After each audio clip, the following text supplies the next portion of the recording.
Bom, eu não tenho dúvida de que o que eu tenho trazido para vocês envolve uma certa dificuldade de articulação, porque junta diferentes campos. E uma dificuldade de articulação que também é comum a mim mesmo, quando eu procuro reunir essas elaborações para trazer com vocês. Então eu resolvi hoje poder deixar mais discriminado qual é a via que nós estamos indo, porque muitas vezes ela tende a ficar um pouco embaralhada. Então eu vou destacar 3 eixos de articulação das questões que estão em exercício no seminário hoje e que vão prosseguir.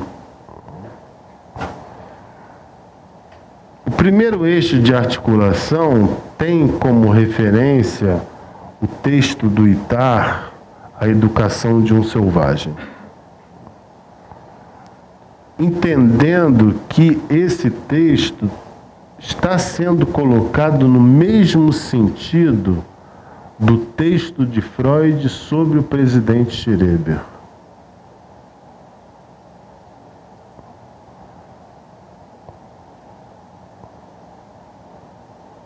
Só que o sentido do texto de Freud sobre o presidente Schreber foi dado pelo Lacan no seminário 3, página 109. Ele diz exatamente isso, capítulo 7. O texto de Freud sobre o presidente Schreber é um texto absolutamente extraordinário, mas que só nos faz descobrir a via do enigma. Então, ele identifica o texto com o enigma. Então, a minha insistência de retirar todo o envoltório desse texto, que pela tradição e até na nossa língua tem sido marcado pelos comentários pedagógicos, visa exatamente essa direção. Esvaziar esse sentido do qual o texto tem sido abordado. E esse trabalho de esvaziamento é solidário do enigma. Mas isso coloca um problema. Se esse texto é compatível ao sentido do enigma, qual é a função de um texto que ganha esse estatuto de enigma? É o próprio Lacan também quem vai responder isso. Seminário 17, página 34 e 35. Vou fazer a primeira observação da página 34. Ele vai explicar o que é um enigma. Ele vai dizer, a função do enigma é um semidizer. E na página 35 ele vai dizer que, por ser um semidizer, o enigma carrega essa condição de solidariedade com a interpretação.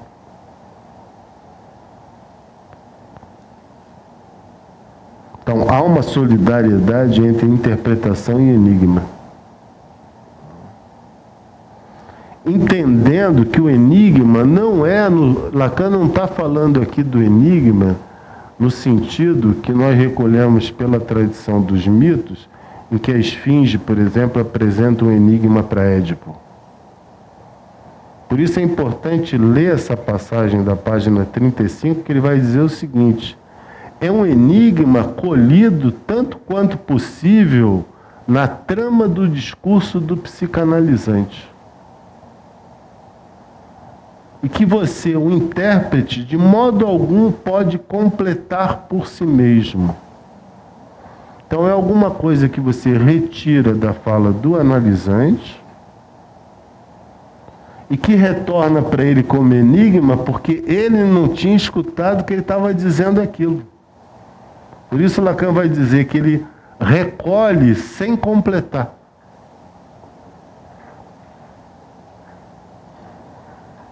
Mas vejam, eu estou então partindo do princípio de que a esse texto deve ser associado a mesma condição que Lacan atribui ao texto de Freud sobre o presidente Shereber e assimilando essa elaboração ao campo do enigma. Consequentemente, isso significa que eu vou tirar desse texto alguma coisa que não é aquilo que está dado de saída como visto, como conjunto dos enunciados. Portanto, por isso eu tenho insistido tanto quando eu comento esse texto, que o meu objetivo não é voltar a ele enquanto aquilo que nos poderia permitir, por exemplo, fazer uma crítica mais rigorosa do método pedagógico. Não. Foi por causa disso mesmo que eu fiz questão de mencionar o texto do Manoni, porque é um texto que ele começa já de saída retirando esse documento de uma questão pedagógica. Mas se é para abordar assim,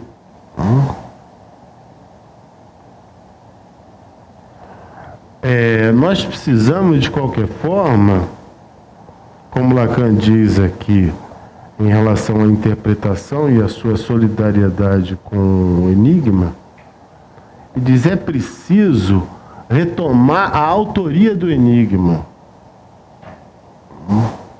Então, o enigma vem da boca do analisante, mas vem da boca do analisante já marcada pelo outro. Tanto é assim que ele fala sem que ele se dê conta. Por isso Lacan vai dizer em alguns momentos, por exemplo, que a interpretação vem do outro. Vem do outro não significa que vem do analista, mas vem do outro no sentido que o outro está presente no discurso do analisante sob forma de desconhecimento daquilo que ele diz.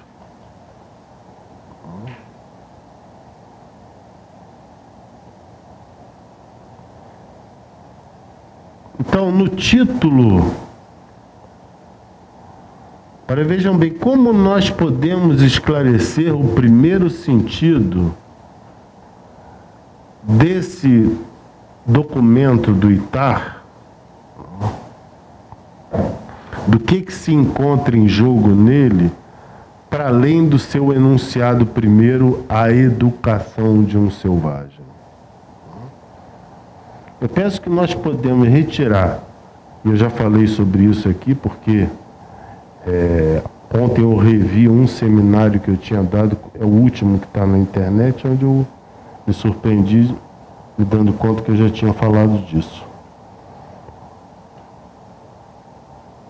A questão, a primeira pessoa que localizou o que está em jogo no texto do Ittar foi Manoni, na forma pela qual ele nomeia, que ele dá título ao texto do Ittar. Ele diz: o Ittar e seu selvagem. Quando ele nomeia o texto do Ittar, Ittar e seu selvagem, isso é uma interpretação. Isso é uma interpretação por quê? Porque ele indica uma montagem de gozo que está em jogo através desse título que ele destaca. Não é muito difícil de perceber que nesse título que o Manoni dá, o Manoni está dizendo: o selvagem é do Ittar. Ele se apodera. Isso é uma montagem de gozo. Consequentemente, isso promove consequência na forma em que essa relação entre Ittar e Vitor se monta.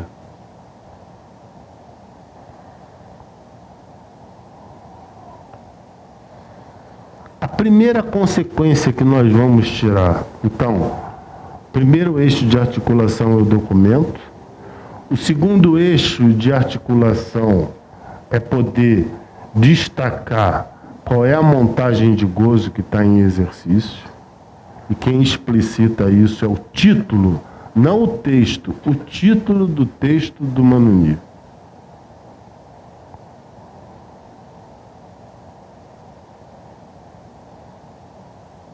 O terceiro eixo de articulação se refere à concepção de linguagem que está em exercício no texto do Ittar.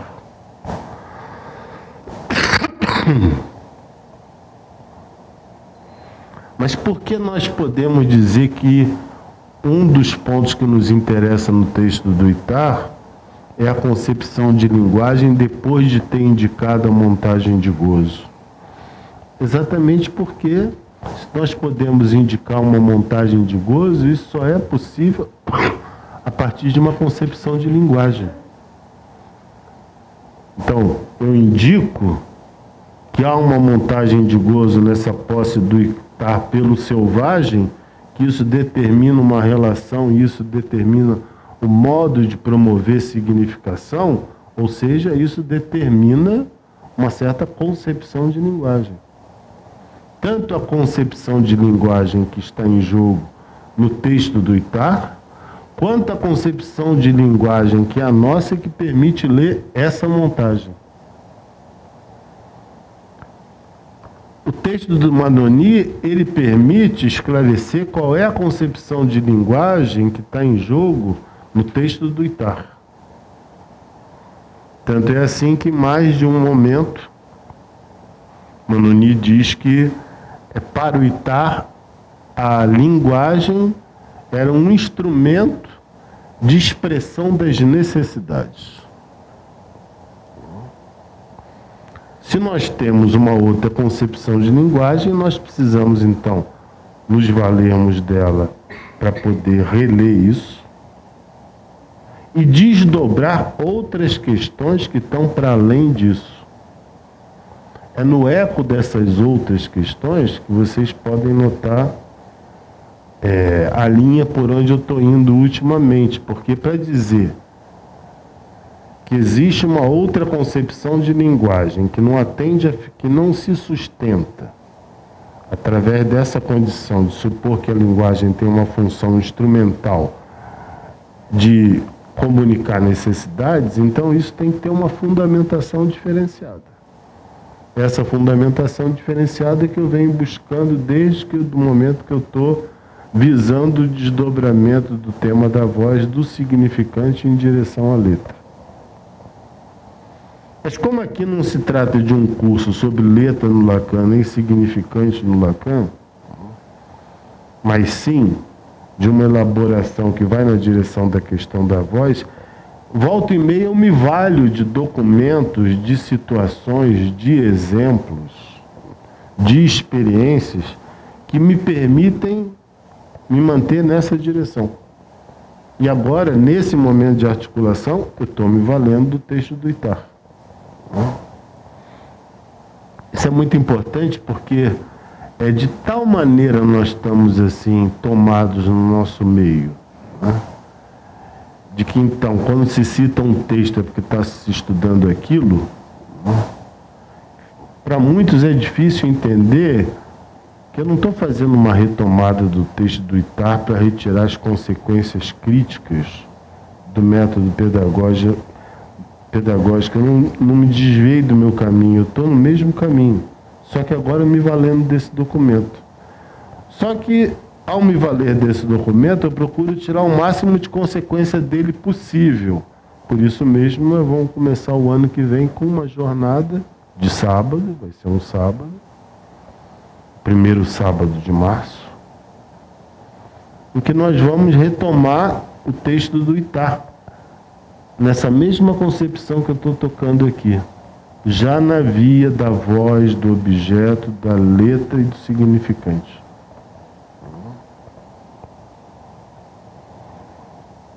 Bem, por que o que eu posso dizer, quando o Manuni diz, por que eu posso dizer, me valendo do título do texto do Manuni, Ittar e seu selvagem, por que eu posso dizer que aí existe uma montagem de gozo agora numa outra perspectiva, né? Porque Itar e seu selvagem não deve, a montagem de gozo não deve ficar subsumida somente à posse. O gozo não é somente essa posse, né? Quando Lacan diz, por exemplo, de valor de uso, eu identifico o gozo com valor de uso. É claro que se apropriar de um sujeito transformando-o em objeto, é isso que está no fundamento do valor de uso ao qual se atribui uma condição de gozo. E não apenas uma posse.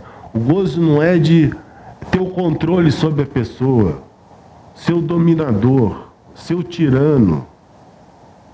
Não. O gozo é essa condição do valor de uso que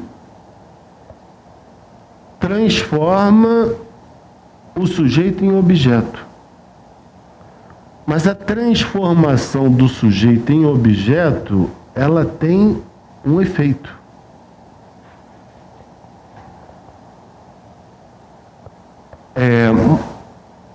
Eu sou muito insistente nesse aspecto, porque vocês devem notar que existe já como eu falei antes, existe uma maneira viciada de pensar os conceitos, dos quais se tira pouca consequência e muitas vezes, inclusive, de forma errônea. Se eu posso dizer que a questão do gozo, do valor de uso, está colocado nessa direção, que o problema do gozo não se refere a eu ter a posse, a eu ter o controle, a eu fazer o uso do outro como eu quiser, que é uma apreciação que vocês poderiam retirar com muita facilidade de uma primeira leitura do texto do Lacan, Kant com Sade. Agora, se vocês olharem o texto Kant com Sade, quando ele indica a problemática da perversão, por exemplo, ele vai simplesmente adulterar a fórmula da fantasia. Lá onde estava o sujeito, agora está o objeto. Lá onde está o objeto, agora está o sujeito. É isso que nos interessa. Porque nessa mudança que houve na posse, alguém foi colocado enquanto objeto. E o que significa ser colocado na posição de objeto? Isso significa, estrito senso, em relação a esse documento, perder o nome próprio. Se repete no título do texto de Itar e no título do texto do Manoni a ausência do nome próprio do menino selvagem. Em nenhum dos dois aparece Vitor.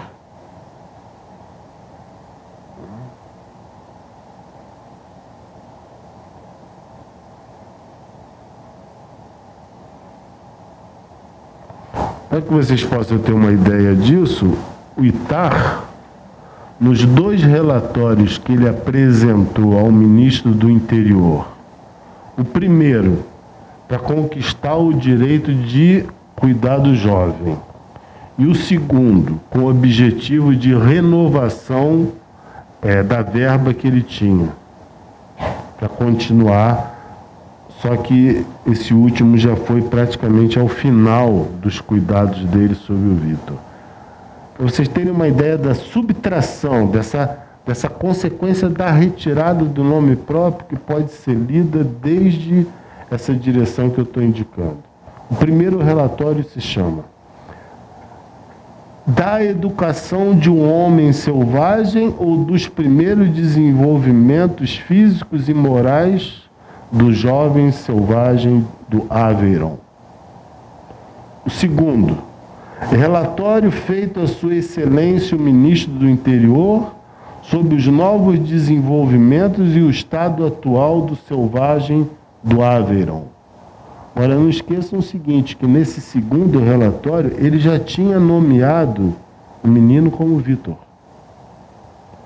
E ele começa esse segundo relatório dizendo o seguinte: chama a atenção, são as palavras do Itar, Falar-lhe do selvagem do Aveyron, ele está se dirigindo ao ministro, é reproduzir um nome que hoje já não inspira nenhuma espécie de interesse.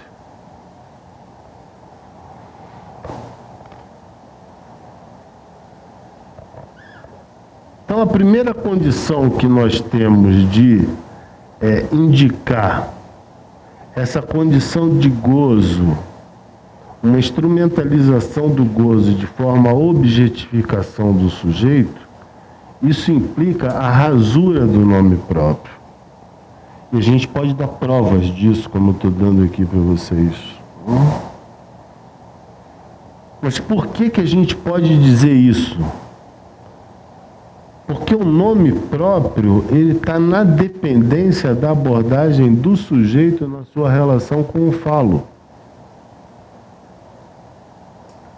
Não existe possibilidade de sustentação do nome próprio sem referência ao sujeito pela sexualidade desejante. E a sexualidade desejante implica o falo como operador dela. Tanto é assim que na fórmula lá que Lacan escreve da metáfora paterna, a função de fazer barreira ao falo enquanto desejo da mãe é realizada pelo nome do pai, permitindo a esse sujeito, ao final, realizar significações próprias.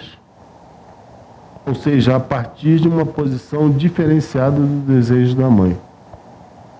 Então, só se sustenta o nome próprio por via de uma referência ao falo. Se não há referência ao falo, se não há reconhecimento de sujeito, se o Vitor se mantém como selvagem, o nome dele não tem por que aparecer. Só que há uma diferença entre não aparecer o nome do Vitor nos relatórios do Ittar e não aparecer o nome do Vitor no título do texto do Manoni. Porque, como eu disse, o título do texto do Manoni é uma interpretação. A partir dali você lê isso.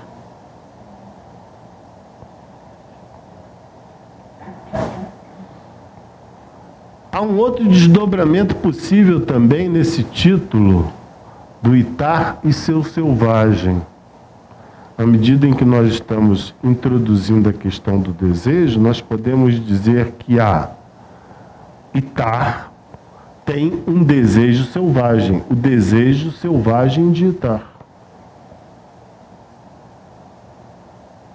É esse desejo selvagem que objetifica Vitor no lugar de selvagem.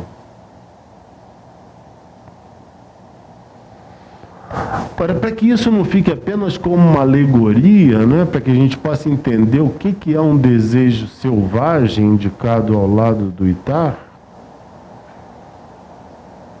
devemos também voltar ao significado do selvagem na nossa língua, porque uma das definições de selvagem na língua brasileira é deserto.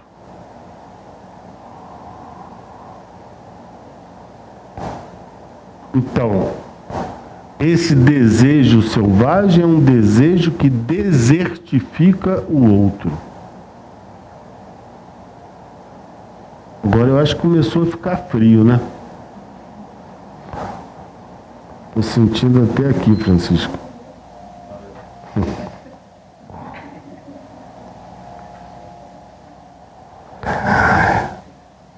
O que significa essa desertificação? Essa desertificação significa abordar o outro somente pelo significante, somente pelos comandos.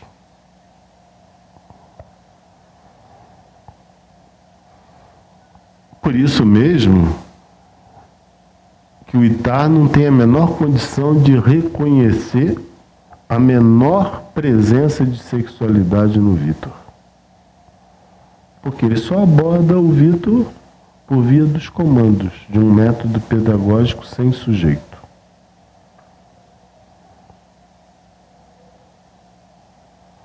Mas a questão do Ittar aparece na nomeação do relatório.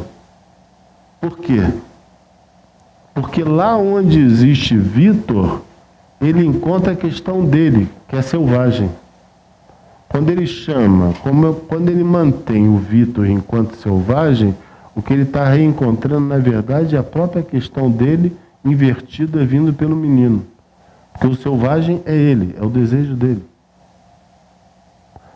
Tanto é o desejo dele que, mesmo nomeando o selvagem como Vitor, ele não pode manter esse nome. Porque o que se impõe para ele é a desertificação do outro.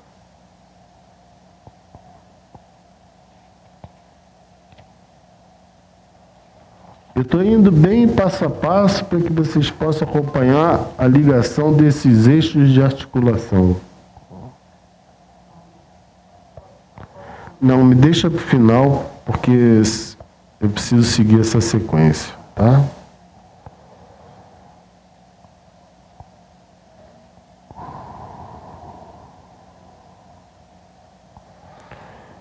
Vamos entender que, por esse título do texto do Manoni,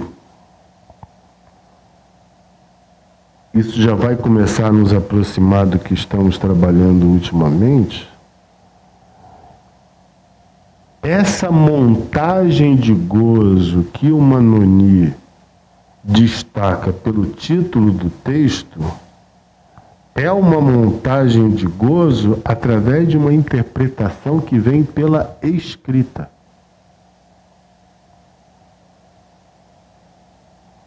Manoni não se deteve a fazer análise dessa questão como eu estou fazendo com vocês. Ele simplesmente colocou lá, Itar e seu selvagem. Quando ele diz isso, é uma interpretação que mostra uma montagem de gozo pela escrita, sem nenhum fundamento de maior observância clínica. Nós aqui, pegando o texto do Manoni hoje, podemos fazer esses desdobramentos. Mas isso coloca complicadores para nós. Isso significa, por exemplo, afirmar que há interpretação pela escrita. E há. Esse é o fundamento da questão da letra na psicanálise. A letra escreve os seus efeitos no significante.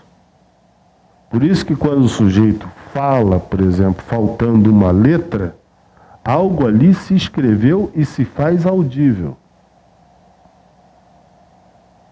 Entendam que a escrita, ela não se resume a uma única acepção de dedo sobre o teclado do computador ou deposição da mão sobre o papel. Não, a escrita é primeiramente na psicanálise aquilo que se marca. E se a letra é o suporte do significante, então há uma escrita que se marca na fala. Não é por acaso que Lacan atribuiu a função de leitor ao psicanalista.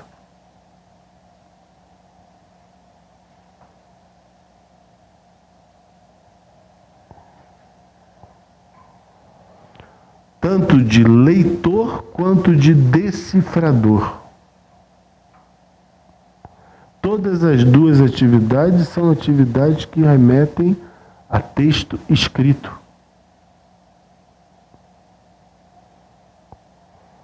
Então, quando eu digo que retomar essa questão no tipo de consequência da elaboração como está sendo conduzida, isso nos abre novas exigências.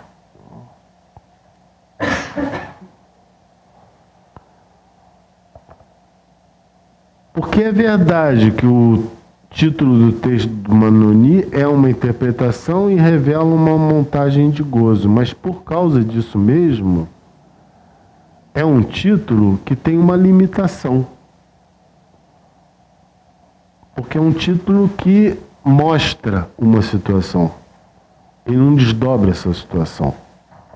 Ele tem o objetivo de investigar o documento do ITAR à luz de uma outra coisa que não tem mais a ver com a pedagogia.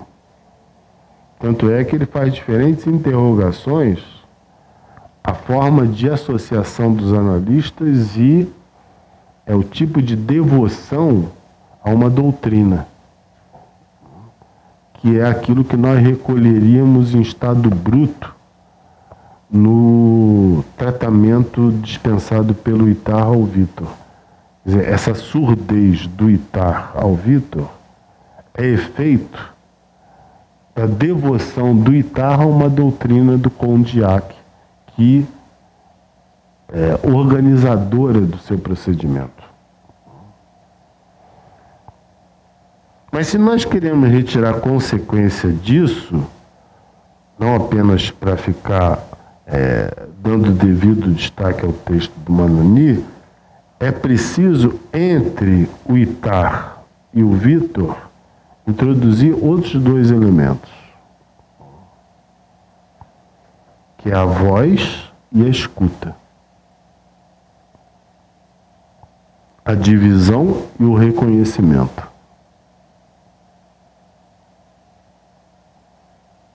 Voz como sinônimo de divisão e escuta como sinônimo de reconhecimento.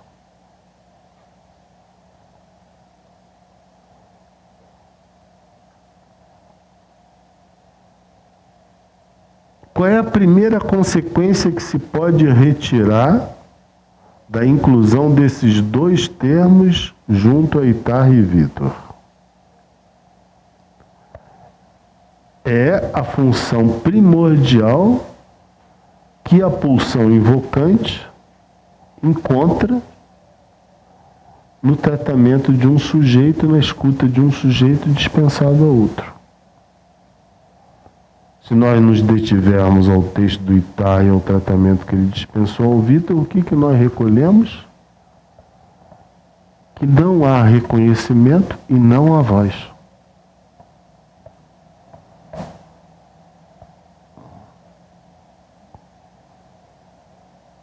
É surpreendente que o ITAR comece o texto dizendo que se trata de um surdo-mudo, avance pelo texto considerando que o menino tem condição tanto de escutar quanto de falar, pronunciar algumas sílabas, alguns monossílabos, algumas pequenas palavras dispersas, e continue escutando o jovem como surdo e como mudo. Isso é surpreendente. Isso é surpreendente porque mostra o quanto a voz se encontra na dependência do reconhecimento do outro junto ao sujeito. Mas é um reconhecimento que está para além de eu me dispor a ouvir, na sua função mais elementar. Não, é um reconhecimento, a função do reconhecimento que implica a voz, foi o que eu insisti aqui durante tanto tempo, retomando a frase do Lacan no Leturdi. O reconhecimento está na dependência da escuta pelo outro de um dizer que vem pela boca do analisante. Consequentemente, é uma escuta que não pode estar atenta aos ditos, e sim aquilo que escapa aos ditos. É nesse sentido que a escuta do analista é uma escuta furada, não é uma escuta embasada. Ela é totalmente furada. Ela é totalmente furada pelo quê? Em primeiro lugar, pelo desejo que o orienta enquanto desejo do analista. Em segundo lugar, e associada a isso, ela é furada porque ela coloca o analisante no lugar daquele de onde vem o saber, de onde vem o saber inconsciente. Uma coisa é a transferência implicar a suposição de saber do lado do analisante. Outra coisa é a condição de saber que o analista sustenta na transferência, considerando que o saber vem do analisante. Só por causa disso, a experiência psicanalítica não tem nenhuma relação com o método pedagógico. Porque se o saber estivesse do lado do analista, era o analista que ia orientar. Mas se a experiência psicanalítica está centrada nessa condição de claudicação do inconsciente, então, para que haja reconhecimento de inconsciente, é preciso que o analista não esteja preso no discurso comum, no discurso corrente, no sentido daquilo que está sendo falado, e muito mais daquilo que se perde, daquilo que interrompe, daquilo que a própria pessoa fica em dúvida se está dizendo, se o que ela está dizendo faz sentido ou não, se ela se lembra direito ou não se lembra direito aquilo que ela quer comunicar. Aí são esses pontos de hesitação, são esses momentos de claudicação que nos interessam.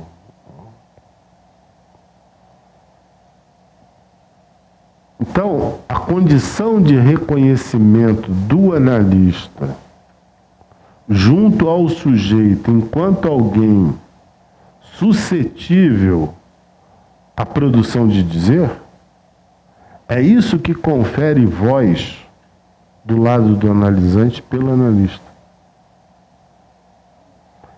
Eu só posso introduzir voz nessa retomada do ITAR como um dos elementos necessários exatamente porque não houve voz.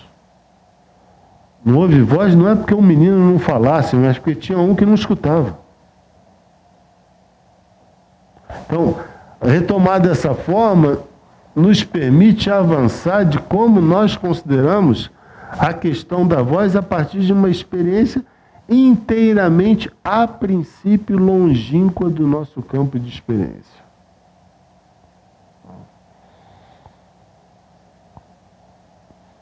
Porque não adianta só eu dizer que é a escuta do analista que promove a condição de voz do lado do analisante. Promove como? Promove exatamente nessa condição que está em jogo lá na frase inicial do Leturdi que nós tanto trabalhamos aqui.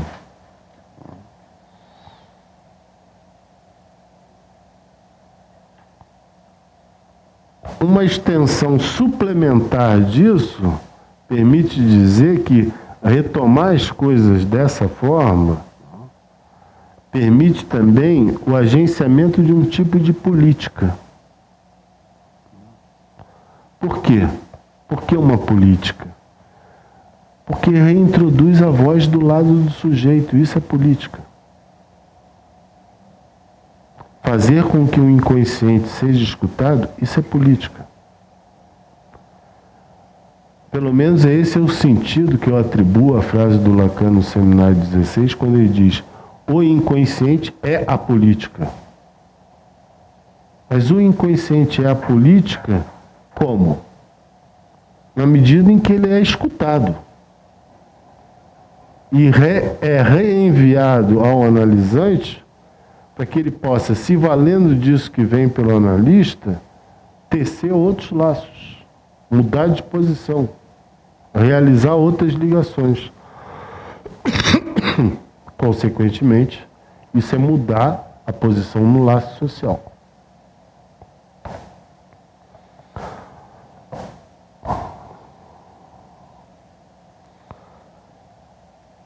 Tudo que está sendo apresentado até então só se sustenta, e vocês podem ver que a minha insistência vai continuar nessa direção, na medida em que nós começarmos a nos desembaraçar dessas noções, às vezes, um pouco brutas que nós temos quando nos satisfazemos, por exemplo, com a ideia de que a linguagem é o fundamento do inconsciente.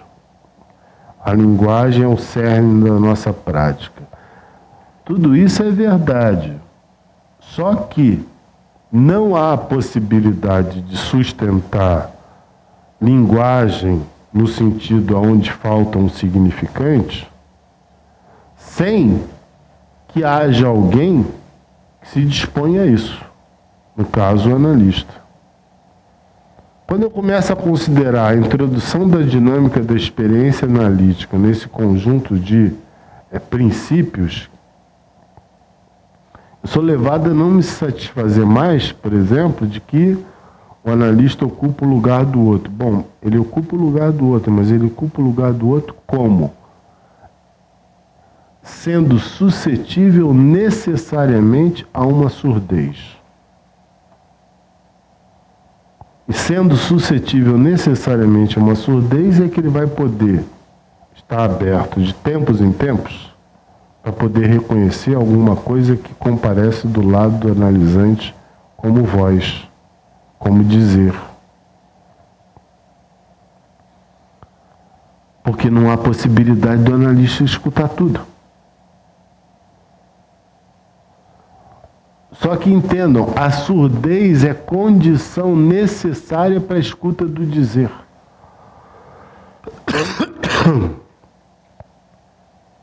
É só porque há uma escuta, que não é toda, que eu posso reconhecer um dizer do lado do analisante. Consequentemente, eu posso reconhecer voz. Nesse sentido, a surdez não é alguma coisa que visa, pela nossa experiência, a ser eliminada de maneira definitiva. Por quê? Porque ela tem um fundamento na nossa constituição de seres de linguagem. E por sermos seres de linguagem, por sermos habitados pelo significante, nós não temos condições de fazer significação ou nos valermos do significante que não seja de maneira em que um implica o outro. Se um implica o outro, eu já perco necessariamente a possibilidade de sustentar significações isoladas em apenas um significante. Então, a condição da surdez é constitutiva ao sujeito do significante. É por isso que o estudo sobre a surdez tem toda a importância entre nós. Porque ele permite, inclusive, dissociar dessa acepção corrente de que o surdo é aquele que não tem a competência de escutar no sentido mais elementar da nossa experiência de discurso. Não. Nós temos uma solidariedade estrutural com o surdo, tal como temos uma solidariedade estrutural com o psicótico. Por quê? Porque ao sermos habitados pelo significante, nós estamos marcados por uma surdez constitutiva. E ao sermos tomados pelo outro, falados pelo outro, nós estamos tomados pela mesma condição estrutural do psicótico, que é estar ligado ao outro de forma definitiva, sem separação, em se tratando do paranoico.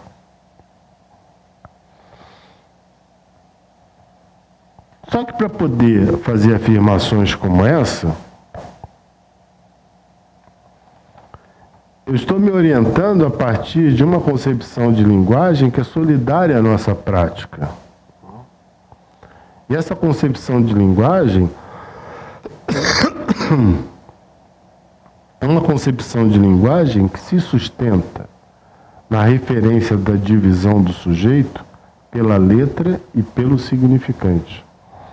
Disse a vocês que a partir de determinado momento, e esse momento é datável, o seminário 18, Lacan vai dizer que o sujeito é dividido pelo significante e pela letra.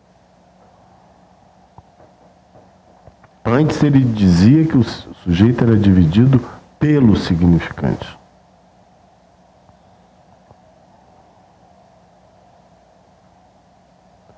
Mas é evidente que a nossa experiência com os nossos convidados que vêm ao Vox, de forma que não sejam apenas experiências para que a gente saia um pouco mais sabido daqui, a partir do que os outros nos trazem, elas nos levam a pensar. Então não foi por acaso que eu comecei a dar tanta insistência da importância dessa experiência com o Vitor depois que veio a Miriam. É evidente, ela introduziu uma nova questão, que é o quê? A questão do trauma. E essa questão do trauma, ela está presente no Vitor. Só que ela está presente numa dupla implicação, tanto do menino ter sido retirado do laço social, quanto ter sido reintroduzido no laço social através de uma condição discursiva como aquela que o Ittar introduziu com ele.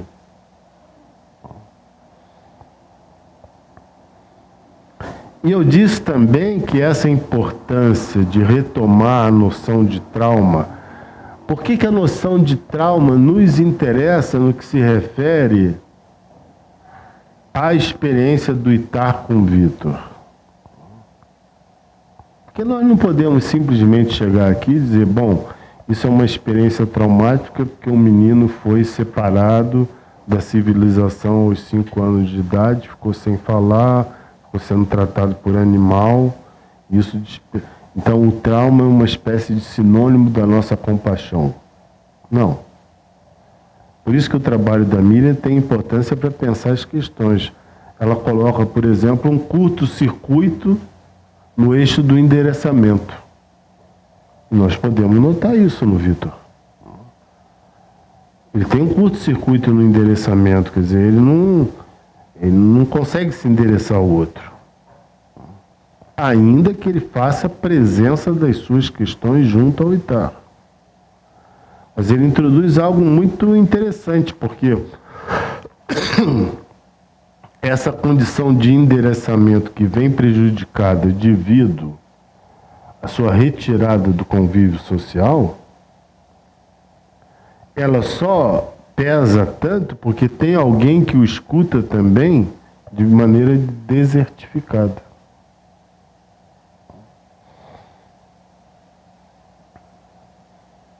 Vejam, essa experiência do Ittar, ela foi considerada a fundadora dos métodos pedagógicos da pedagogia moderna e foi considerada pelo Léo Kramer como a primeira experiência com um autista. Vocês veem que isso é um saco de gato do tamanho da história. Cada um foi numa direção. E nós vamos nos manter nessa direção da letra e do significante. Mas para nos mantermos nessa direção da letra e do significante, nós precisamos incluir essa questão que a Miriam trouxe, porque o prejuízo do endereçamento ele não se dá de maneira isolada. Se o menino vem com dificuldade de se dirigir ao outro, isso vai demandar que o outro tenha que se empenhar mais. Não foi o que ele encontrou no Ittar. Mas nós não podemos negar que há um caráter traumático que produz o curto-circuito do endereçamento. Agora, o que significa esse caráter traumático? E nós respondemos com toda a prontidão. O caráter traumático tem a ver com o sentido invasivo do real, desse encontro com o real.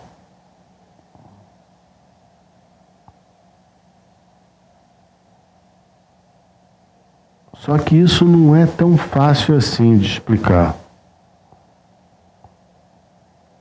Porque o que há de invasivo do real no trauma, e não existe só um tipo de trauma, vocês sabem que o trauma, ele está presente na própria pré-história da psicanálise. Freud acreditava que as pessoas ficavam doentes psiquicamente devido a um trauma real, do investimento de um adulto sexualmente sobre uma criança. Então o trauma não é só o impacto. O trauma, como muito bem disse a Miriam aqui, é o colamento do sujeito com o acontecimento. colamento do sujeito com o acontecimento faz com que o sujeito desapareça. Então, o sujeito só fala dele pelo acontecimento.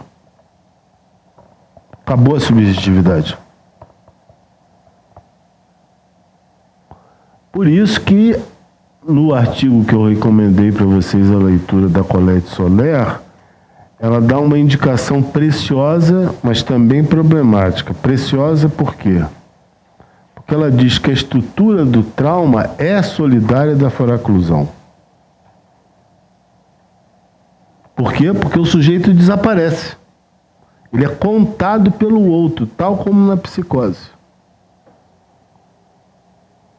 Eu digo que ela é problemática por quê? Porque haveria que diferenciar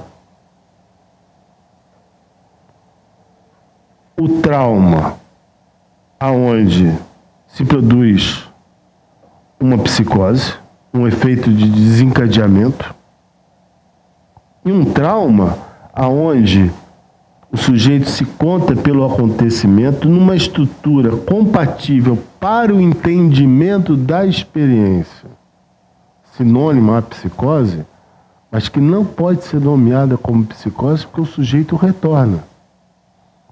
O sujeito retorna, ele refaz o endereçamento. Afinal de contas, muitos dos migrantes que ela mencionou aqui conseguem refazer. Não ficam tomados pelo acontecimento. Então, assemelhar a estrutura do trauma com o mecanismo da foraclusão mostra a complexidade da experiência, mas exige uma distinção.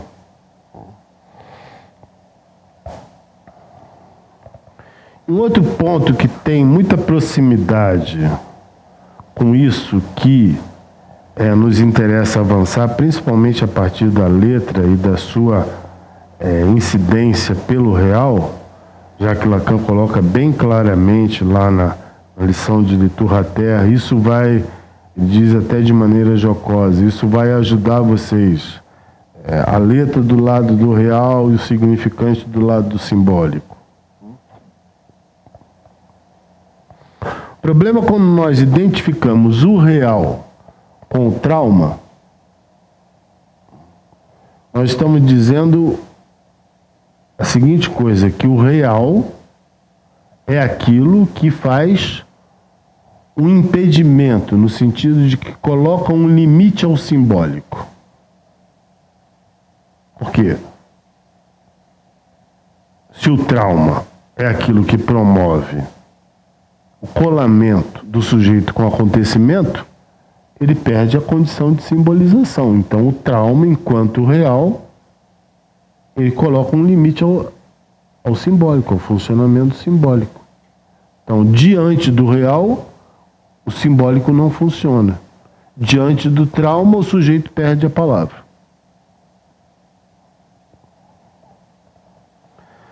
Mas essa noção de real, é a noção de real que está em jogo quando Lacan fala, por exemplo, letra do lado do real e significante do lado simbólico?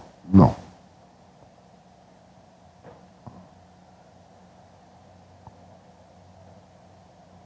Por isso que eu também estou me valendo dessa experiência para poder alavancar o mínimo de conceitos necessários para poder chegar a esse discernimento do que é essa letra do lado do real.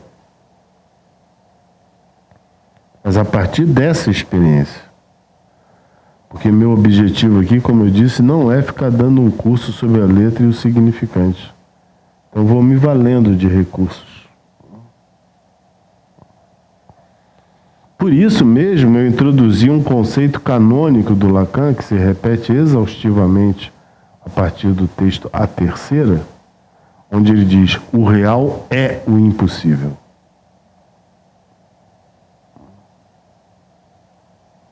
Pelo que eu estou trazendo, o real é o impossível de ser simbolizado. O real é o que coloca um limite ao simbólico.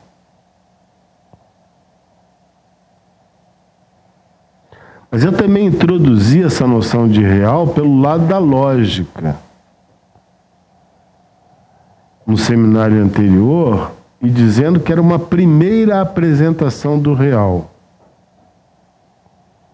E que se deveria entender esse impossível não na sua posição, na sua oposição ao possível. Por quê? Porque a lógica que situa a categoria do real no Lacan é a lógica modal. E ela define o real como aquilo que não cessa de não se escrever. Entendam alguma coisa que não cessa de não se escrever. É alguma coisa que está aí o tempo todo.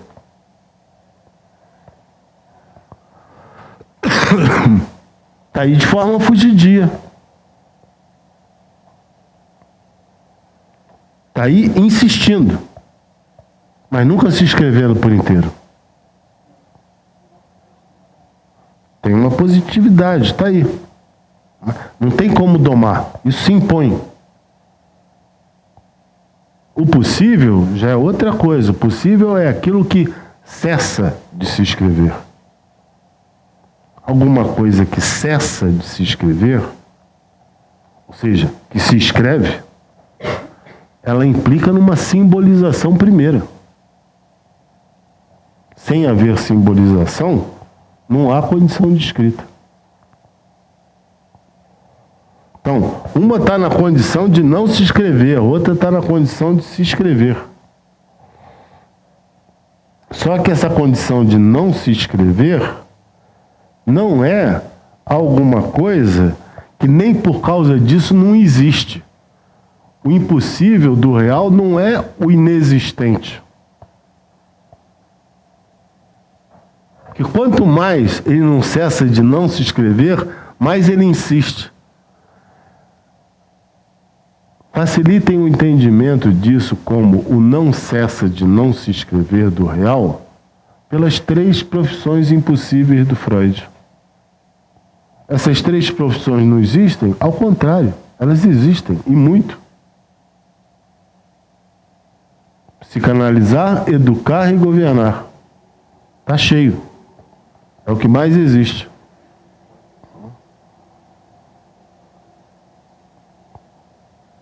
Mas então aonde estaria a impossibilidade da profissão impossível?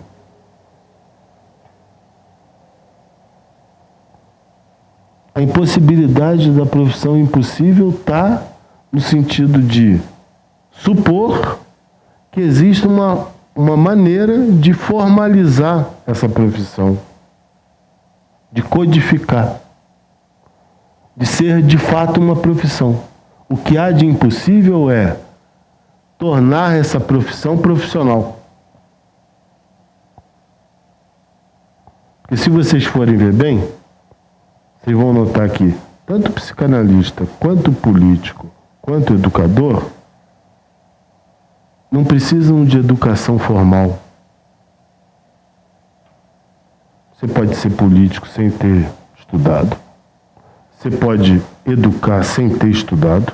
E você pode psicanalizar sem ter estudado. Só tendo feito análise, por exemplo. E ser algum sujeito com um pouco de savoir-faire. Então, o que nós recolhemos do impossível das profissões impossíveis? Não tem possibilidade de codificação dessa experiência. É nessa mesma direção que Lacan vai falar da impossibilidade da escrita da relação sexual.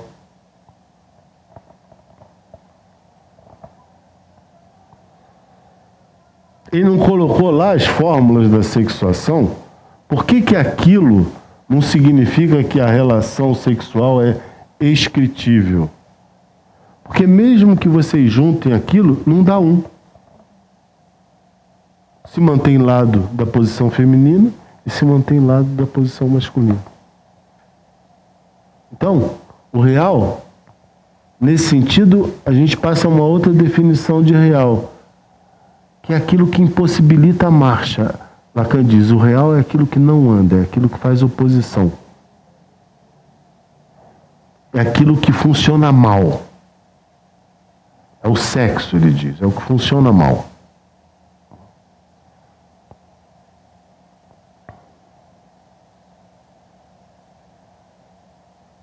Num sentido do real vindo por uma explicitação freudiana,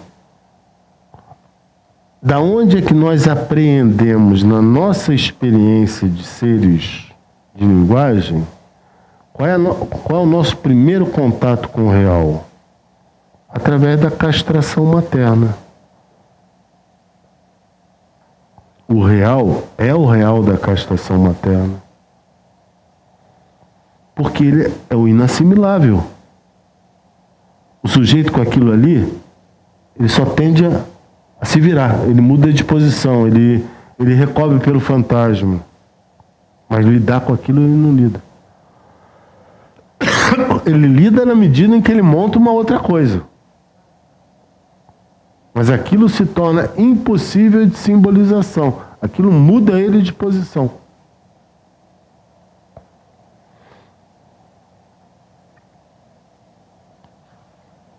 Que lição.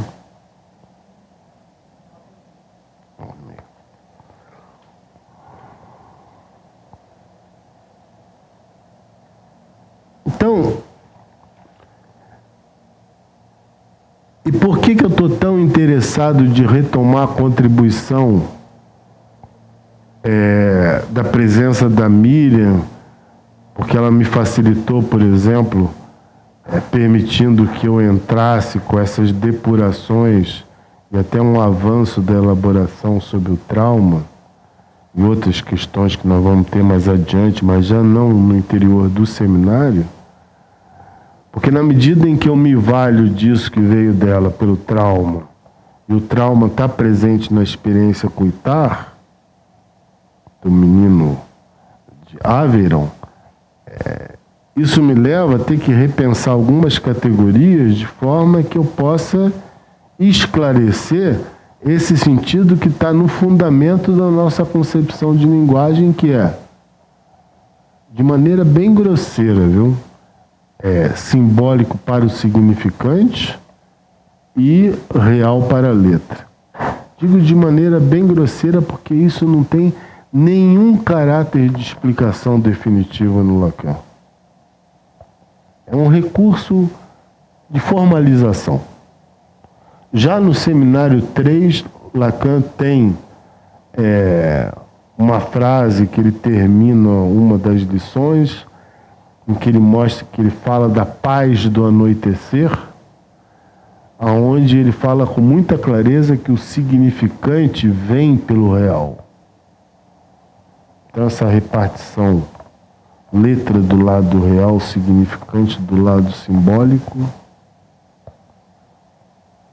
é apenas para facilitar a entrada.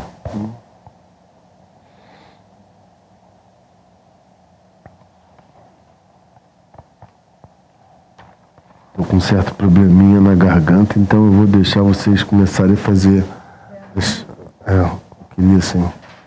A Carmen primeiro, Célia, que ela já tinha pedido.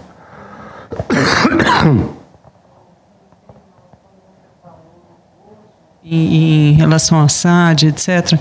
Nesse caso, então, seria em relação à estrutura perversa? Ou a gente pensaria de uma forma mais ampla? Eu falei do gozo equivalendo à estrutura perversa para mostrar essa insistência de aprisionamento do sujeito numa posição de objeto.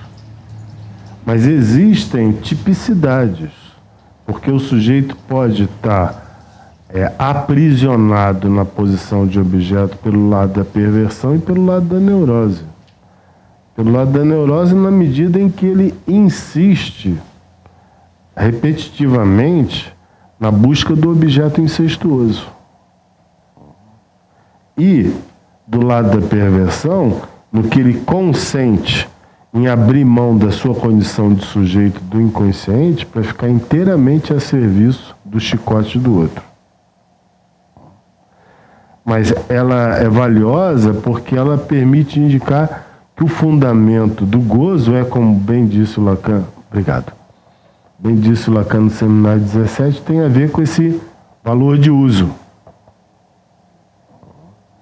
Então você pode usar insistentemente numa direção ou usar o outro como objeto do seu serviço.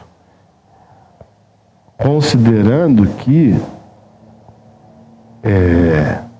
o objetivo mesmo era mostrar essa articulação entre insistência na montagem, da interpretação da montagem da posição de gozo e a retirada do nome próprio.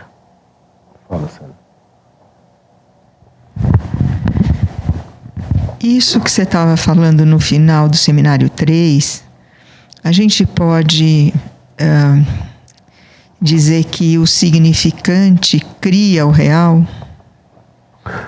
É pelo significante que a gente vai ler o real. Que vai ler o real. Tipo... Nesse sentido, sim. Quando ele fala da luva, né? O interior da luva, a luva, o significante e o interior da luva, o real. Todo o real só é apreensível pelo significante. Sim. Mas há um limite do significante de apreender o real. A outra questão que eu pensei, quando você fala do nome próprio, eu pensei também que é muito frequente, nesses casos que a gente vê na cena policial, então é o bandido da luz vermelha, é o maníaco do parque, não é uma anomia. No Ittar também não é uma anomia, é o selvagem. E que consequência a gente poder pensar, né, nessa, porque fixa, né, é o selvagem sempre. Né? O bandido da luz vermelha ficou sempre 30 anos na prisão com esse nome, né? Cada discurso fixa o sujeito num lugar, né? Essa é uma das virtudes da escrita dos discursos para o Lacan. O que há de nocivo, então a fixação do sujeito num lugar é condição do discurso. Mas os efeitos deletérios da fixação do sujeito num discurso têm a ver com a impossibilidade da rotação desse discurso onde o sujeito foi fixado. Então, qual é o efeito deletério da fixação do discurso do Ittar sobre o Vitor? É de ter fixado o Vitor no lugar do aprendiz. E mais nada. Então, nós não temos nenhum documento escrito, nenhuma anotação da governanta que era quem ficava com o rapaz. Que é onde a coisa acontecia de fato. Como sujeito do desejo. Mas foi tudo jogado fora. Não sobrou nada. Quer dizer, não foi nem jogado fora, não houve. Porque só houveram as observações dele. Então sim, você tem razão. O discurso policial, ele fixa o sujeito num discurso. Por quê? Porque o discurso policial é uma variante do discurso do mestre. Está sempre ligado ali. Uma variante do discurso do mestre, porque o discurso policial é o discurso que trata o sujeito segundo categorias opositivas. Ou é cidadão, ou é bandido. Ou está preso, ou está em liberdade. Ou é culpado, ou não é culpado. Todos esses discursos que fixam em categorias opositivas, antagônicas, né, em que um se define através do outro, são variações do discurso do mestre num nível mais primário. Então, dando continuidade. É preciso notar, então, que há uma incidência da surdez como fator regulador de reconhecimento da voz do sujeito. A depender da surdez, vai haver possibilidade de reconhecimento da voz do sujeito ou não. Nós temos no nosso meio uma concepção muito errônea. Causa, inclusive, de vários equívocos. Eu sempre gosto que nós tenhamos um público mais limitado, porque nós podemos tratar de questões mais elementares e pouco comentadas. É moeda corrente no nosso meio e fruto de investimento que as pessoas se notabilizem em termos da amostra de saber, como uma aposta de que quanto mais der amostra de saber, mais vai receber encaminhamento. Isso é moeda corrente no nosso meio. Não estou falando nenhuma novidade. E de tal forma isso é verdadeiro, que os nossos institutos, as nossas escolas, as nossas universidades voltadas à psicanálise incentivam exaustivamente isso e assinam embaixo desse tipo de mal-entendido, como se isso fosse verdadeiro, como se a referência ao saber constituído fosse sinônimo de garantia de uma escuta que permitisse o reconhecimento da voz do sujeito. Isso eu digo que é lastimável que nós pratiquemos isso, porque quando nós retomamos textos como esse, nós vemos a falácia dessa posição. O Ittar é o sujeito extremamente dedicado a uma doutrina, e ele é o exemplo do surdo. O surdo não é o Vitor, o surdo é o Ittar.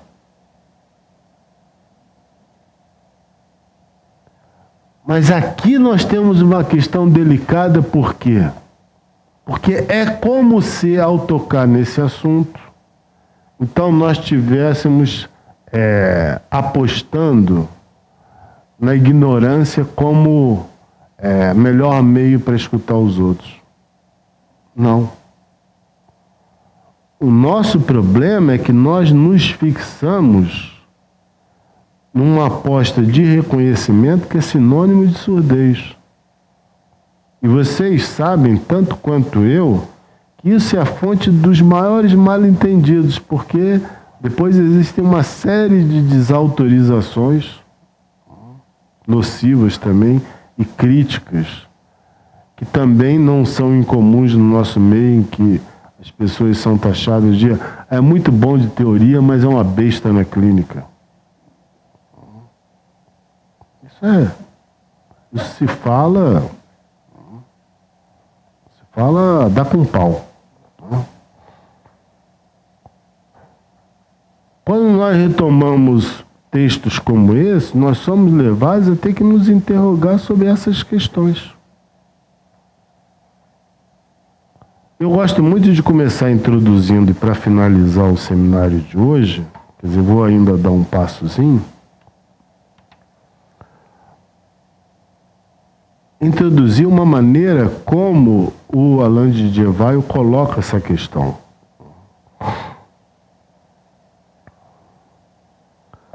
É preciso esquecer o que se sabe. Mas esquecer o que se sabe não pode ser a partir do recalcamento. Porque se o esquecimento for sinônimo de recalcamento, então você fica igual um idiota na frente do analisante, porque você não sabe, por exemplo, o que fazer com aquela fala. Essa condição de esquecimento é uma condição em que você de tanto que você lida com aquilo, de tanto que você articula aquilo, de tanto que você associa aquilo, de tanto que você insiste para bem dizer aquilo, que você esquece aquilo. Aquilo é assimilado. E essas falas são exatamente as falas que se distinguem. Por quê? Porque são as falas que falam do conceito, sem precisar fazer a referência ao conceito na sua definição estrita.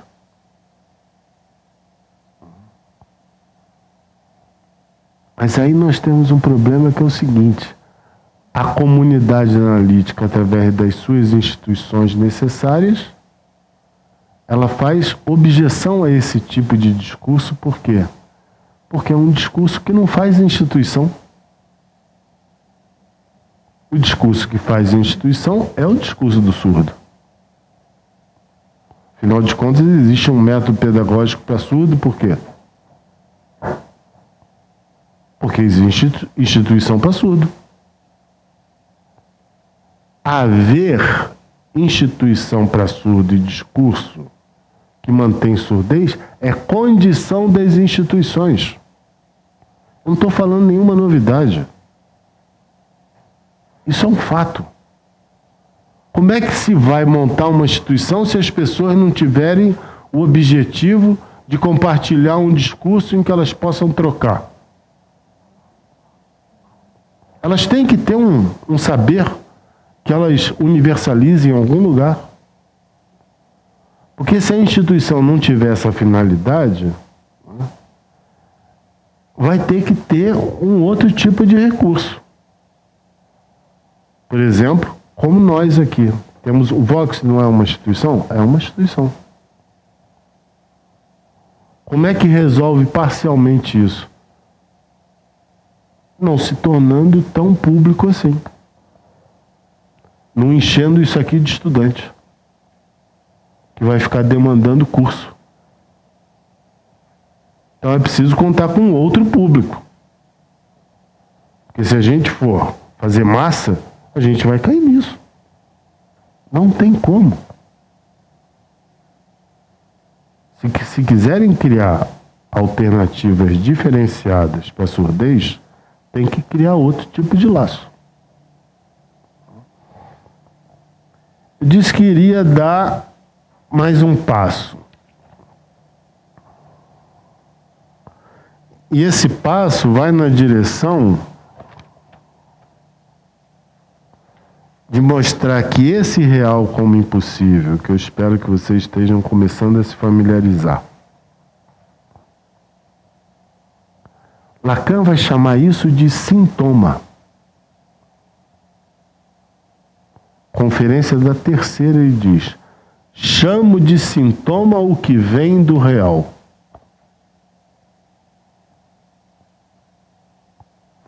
E ele chama de sintoma aquilo que não anda, aquilo que se repete, aquilo que introduz dificuldade.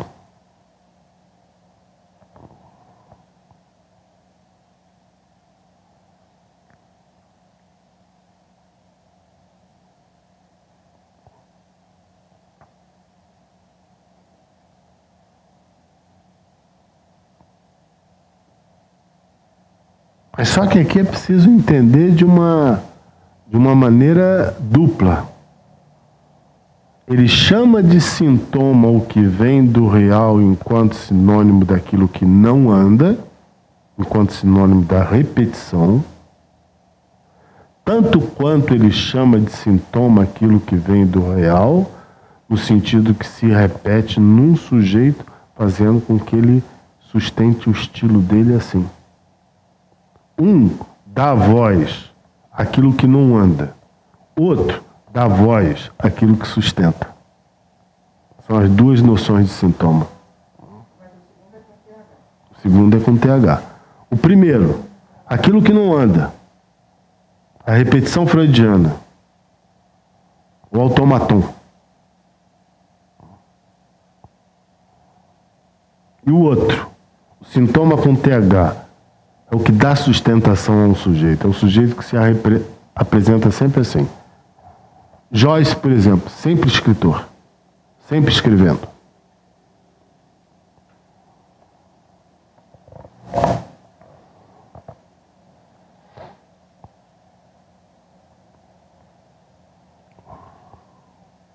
Mas entendam também o seguinte, que Lacan disse que o Freud não precisou do real.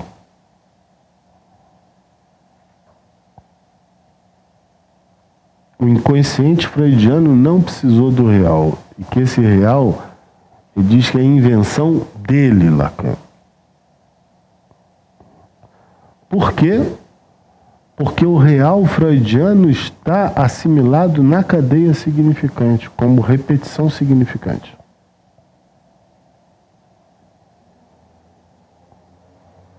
Enquanto que o real que o Lacan chama atenção é um real que não está assimilado pelo significante. Porque vamos concluir hoje aqui dessa forma. Se o real está ligado ao significante, nós temos esse real da repetição freudiana que insiste na direção da simbolização. Quando ele encontra a possibilidade de simbolização, não significa que a repetição vai parar, porque é um modo de funcionamento do inconsciente. Então, o real no Freud vem assimilado ao significante. Isso significa uma única coisa. É um real que vem marcado pela lei da cadeia significante. Ou seja, é um real que vem adstrito, faz parte da linguagem.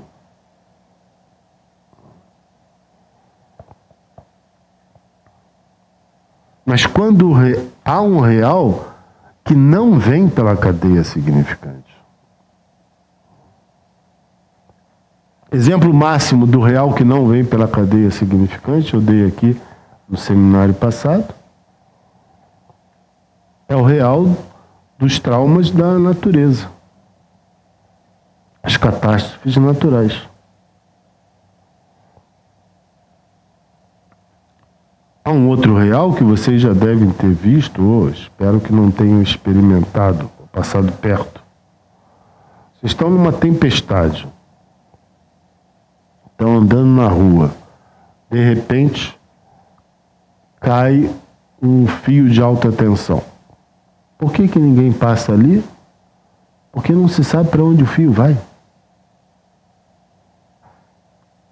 A intensidade da energia impede a previsibilidade. Quando ele está lá ligado, como fio, como circuito, tudo bem, você sabe como funciona. Mas quando aquilo parte, acabou, não se sabe mais. Então, se há um real que é sem lei, Lacan vai dizer que há um real que é sem lei, ele diz isso no seminário Pirro, é preciso começar a pensar nessa letra do lado do real. Qual real? Deu para entender o caminho de hoje? Deu?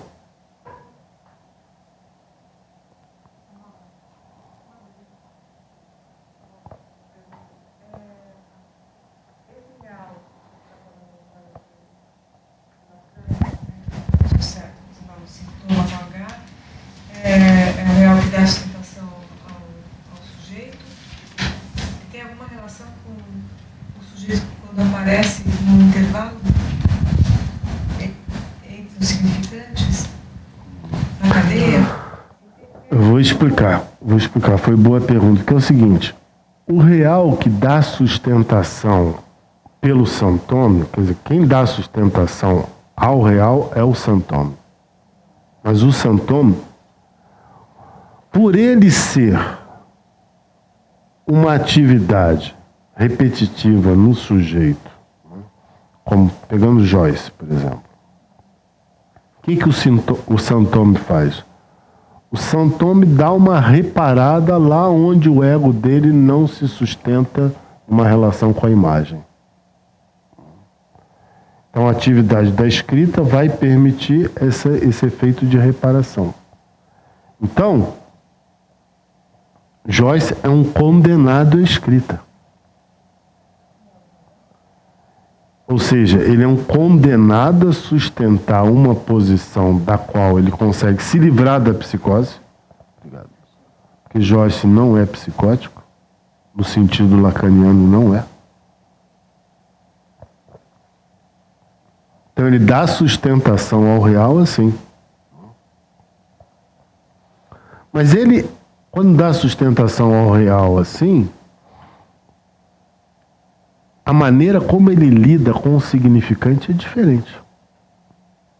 Tanto é que é uma escrita inteiramente distinta. Vão haver momentos do texto, momentos do discurso onde o sujeito é remetido por um significante para outro e você pode recolher os efeitos da lei da significação? Vão. Tanto é que existem momentos da obra dele em que nós temos os poemas, histórias com princípio, meio e fim, com pontuação que promovem o efeito retroativo da significação. Mas há um determinado momento onde isso não se recolhe mais.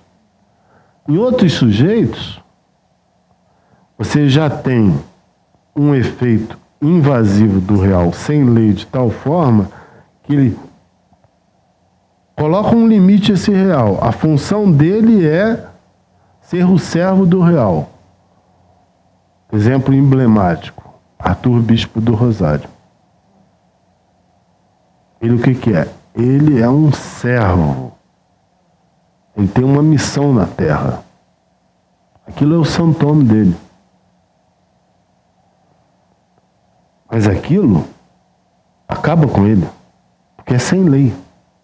Então, ele começa a cada vez mais a dormir menos, ele começa cada vez mais a comer menos, ele se cuida cada vez menos, porque ele é cada vez mais invadido. E para barrar essas invasões não é suficiente apenas trabalhar no sentido da construção do manto. Para fazer barreira a esse real que o invade pelas vozes, é preciso que ele se coloque de prontidão para cumprir o desígnio dessas vozes. Então ele não pode comer, ele não pode dormir, ele não pode deixar tal pessoa entrar. Ele não pode tirar aquele amontoado de lixo que tem lá dentro. Esse é um sujeito muito mais comprometido. Mas, santome. Nós vamos ter aqui no mês de maio, a Carmen e a Fátima estão organizando a vinda do responsável pelo patrimônio da obra do Profeta Gentileza, do Rio de Janeiro, que é aquele psicótico que andava com dizeres, né? Ele vai vir ao Vox passar um dia conosco, num sábado. Já teve a resposta da data? Não.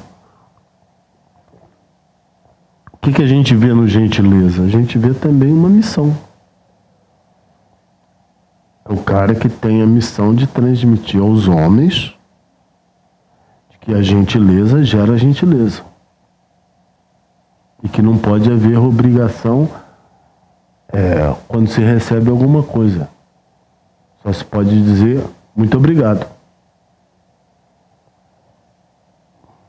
Então, aquilo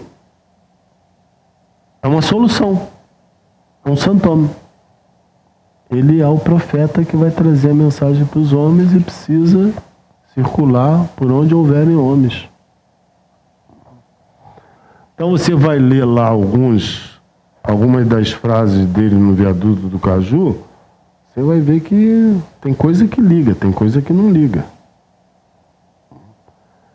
Mas tem coisa que é onde a loucura encosta com a genialidade pelo efeito da letra. Então é o cara que vai falar no capitalismo. Isso é quando a loucura encontra com a genialidade como efeito da letra.